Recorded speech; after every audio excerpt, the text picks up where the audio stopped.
Assalamualaikum warahmatullahi wabarakatuh. Kita jumpa lagi, pemirsa yang budiman. Dalam kesempatan ini, saya ingin mengajak Anda semua untuk berpikir sedikit lebih dalam lagi tentang persoalan yang kita hadapi saat ini, yaitu tentang bagaimana kita berekonomi dalam kehidupan kita. Oleh karena itu, saya akan menyinggung perkara ekonomi yang kita jalankan dalam kehidupan kita ini, di mana letak bahayanya. Pertama, saya akan coba lihat bahwasanya masalah ekonomi yang selama ini terus menjadi perbincangan di kalangan masyarakat, khususnya para pengamat ekonomi, bahwa masalah-masalah ekonomi yang ditimbulkan dari sistem ekonomi yang diterapkan itu bisa dilihat dari beberapa pokok pembahasan, di antaranya adalah tentang fundamental ekonomi yang rapuh, di mana ekonomi suatu negara atau ekonomi negeri ini ketergantungannya kepada pihak-pihak di luarnya itu sangat tinggi sekali. Dan bukan hanya itu saja, tapi ketergantungan terhadap sistem ekonomi itu sendiri, di mana misalnya mata uang rupiah sangat bergantung terhadap gejolak yang ada di pasar, tentang neraca pembayaran tergantung pada impor dan ekspor, lalu sistem pasar bursa saham yang tergantung dari suasana atau kondisi bursa saham di dunia, dan seterusnya. Dan poin yang berikutnya adalah penurunan pertumbuhan ekonomi. Pertumbuhan ekonomi juga selalu menjadi acuan untuk melihat masalah ekonomi itu sendiri. Yang lainnya adalah besarnya defisit neraca pembayaran, yang baru-baru ini juga menjadi pembahasan tentang defisit neraca pembayaran yang ada di negeri ini. Dan juga gejolak pasar uang dan pasar modal, di mana gejolak pasar uang dan pasar modal ini kalau terjadi sesuatu masalah di sana, maka itu akan berdampak kepada ekonomi dalam negeri. Selain itu juga beban hutang luar negeri yang sedemikian besar, yang tidak seimbang dengan pemasukan negara, yang akhirnya negara itu menjadi gagal bayar dan tidak mampu membayar hutangnya. Dan yang terakhir adalah investasi yang dinilai tidak produktif, yang tujuan dari investasi tadi adalah harapannya untuk bisa meningkatkan terbukanya lapangan kerja. Justru yang terjadi adalah sibuknya pemerintah untuk mengembalikan hutang dari investasi tadi itu. Sementara dampak dari masalah yang dihadapi tadi itu boleh jadi kemudian terjadi meningkatnya inflasi yang tinggi, dan kemudian daya beli menurun, dan akhirnya bisa terjadi PHK besar-besaran. Ini adalah sudut pandang konvensional yang menjadi perbincangan, yang menjadi acuan orang-orang yang melihat kondisi ekonomi sekarang. Nah, bagaimana dengan Islam melihatnya?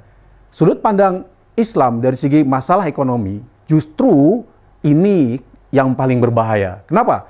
Karena sistem ekonomi yang diterapkan di negeri ini adalah sistem ekonomi yang berbasis ribawi, di mana negeri ini menghalalkan riba menjadi praktek dalam keseharian umat Islam di dalam kehidupannya. Dampaknya adalah justru ini yang paling mengerikan bagi kaum muslimin, dan ini yang paling ditakuti oleh kaum muslimin, yaitu terjadinya krisis moral. Yang dimaksud krisis moral adalah umat Islam terbiasa berekonomi atau bertransaksi ekonomi yang ribawi, dan terbiasa menikmati riba dalam persoalan ini.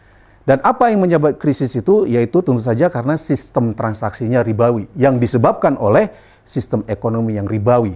Dan ini adalah sesuatu yang mengerikan bagi kaum muslim, dan ini sudah terjadi. Dan berpuluh-puluh tahun umat Islam berjalan dalam sistem ekonomi ribawi ini. Dan itulah kenapa kemudian ini harus menjadi pemikiran kita, bahwa tanpa kita sadari, kita semua sudah menjalankan sistem ekonomi yang ribawi ini. Untuk lebih jelasnya, bahwa sistem ekonomi ribawi telah menjadikan krisis moral bagi kaum muslimin, yaitu bahwa sistem ribawi ini sudah menjadi bagian dari keseharian kita. Yang pertama adalah contoh saja hutang negara. Hutang negara itu kan pinjam dari negara lain, yang kemudian harus dibayar bunganya.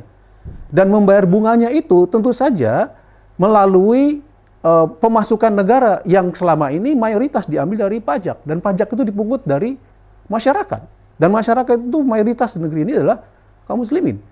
Jadi Sudah berpuluh-puluh tahun negeri ini dibangun dengan uang riba, uang haram. Berikutnya lagi, kartu kredit. Berapa banyak kaum muslimin yang pegang kartu kredit? Dan transaksi kartu kredit perbankan sampai saat ini sudah mencapai 300 triliun rupiah. Dan itu merupakan transaksi yang boleh jadi sudah menjadi suatu kebiasaan kita lakukan dalam keseharian kita, dalam ekonomi keseharian kita. Dan ini adalah merupakan lingkaran setan ribawi yang kita lakukan dalam keseharian kita. Begitu juga dengan kredit perbankan. Kredit perbankan yang total kredit perbankan yang sudah disalurkan oleh perbankan sudah mencapai kurang lebih 5.000 triliun rupiah. Mulai dari jumlah kredit yang jumlahnya besar, triliunan rupiah, korporasi, sampai ke masyarakat kecil yang kreditnya cuma 5 juta rupiah. Dan itu sudah mengungkung kaum muslimin di negeri ini yang sudah menjadi terbiasa melaksanakan praktek-praktek ekonomi ribawi. Berikutnya lagi, simpanan atau tabungan kita yang ada di bank. Dan itu semua kita dapatkan bunganya. Dan bayangkan betapa ini luar biasanya menjadi sebuah hal yang biasa bagi kita. Dan ini kita jalankan seolah-olah tidak ada masalah di sini. Padahal ini adalah merupakan bagian dari krisis moral karena sudah menjadi tradisi dalam kehidupan kita. Kredit properti. Berapa banyak kaum muslimin yang beli rumah, beli apartemen, ya, melalui kredit perbankan. Yang kemudian itu juga ada tingkat bunganya dan kemudian bahkan ada dendanya kalau terjadi penunggakan pembayaran. Asuransi. Kita kayaknya nggak bisa lepas dari asuransi. Apapun yang kita jalani dalam perekonomian harus kita asuransikan. Asuransi jiwa, asuransi kebakaran, asuransi kecelakaan, dan berbagai macam asuransi pendidikan. Dan itu sudah menjadi suatu hal yang biasa dalam kehidupan kita. Yang lainnya adalah leasing. Apakah motor kita, mobil kita yang kita beli itu yang kita bayar dengan cara kredit, itu semua melalui leasing. Dan itu secara hukum Islam itu sebenarnya sesuatu yang diharamkan. Dan itu sudah hal yang biasa dalam kehidupan kita. Gadai. Betapa banyak kaum muslimin yang membutuhkan uang pada waktu-waktu tertentu yang dia harus menggadaikan barangnya. Dan secara akad Islam itu adalah suatu hal yang dilarang dalam Islam ketika gadai itu kemudian prakteknya tidak sesuai dengan akad Islam. Dan itu hal yang biasa bagi kaum muslimin. Begitu juga transaksi-transaksi surat-surat berharga di pasar modal. Yang mana yang ditransaksikan itu sejumlah kertas saja. Dan transaksi di pasar modal itu jauh lebih dahsyat lagi, sampai 7.000 triliun rupiah. Dan itu melibatkan kaum muslimin. Dan itu hal yang biasa. Dan kaum muslimin mendapatkan keuntungan dari cara-cara transaksi yang ribawi seperti ini. Transaksi valuta asing. Transaksi valuta asing yang jelas-jelas secara akad dan syaratnya juga tidak memenuhi syarat. Dan itu juga suatu hal yang bertentangan dengan syarat Islam. Dan itu sudah biasa dalam kehidupan kita. Bertransaksi valuta asing yang terjadi di valuta asing atau di pasar uang. Kemudian transaksi derivatif di pasar bursa berjangka.